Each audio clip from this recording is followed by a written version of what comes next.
Atlanta hitting an unfortunate milestone this weekend. The city has now seen more than 100 homicides this year. A man found shot to death in a car on Magnolia Way yesterday afternoon marked 100.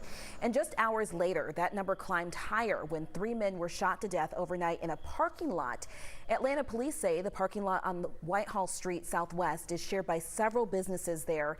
And at the time of the shooting, only one business, Kiss Ultra Lounge, was open. But homicide detectives are making it clear this all happened outside of that business. Right now, no one is charged with the deadly shooting.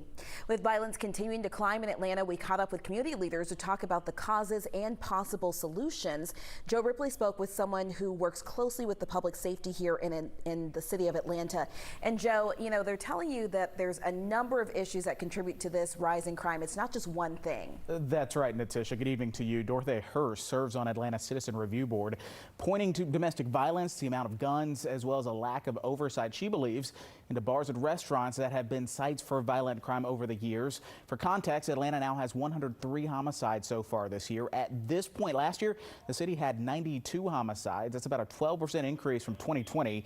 Atlanta had 63 homicides in 2019 and 62 in 2018. Those numbers from Atlanta Police. Mayor Keisha Lance Bottoms created the Anti-Violence Advisory Council this year. That city gave the council, the city, I should say, gave the council $70 million budget to make those recommendations to curb crime. Atlanta Police Chief Rodney Bryant has realigned some of the force as well, deploying more officers to areas with more crime calls. Hurst says the city does need to get a handle on crime because it affects quality of life here in the city and economics. People want a safe place to live. They want a safe place to visit. And those two things are tied hand in hand.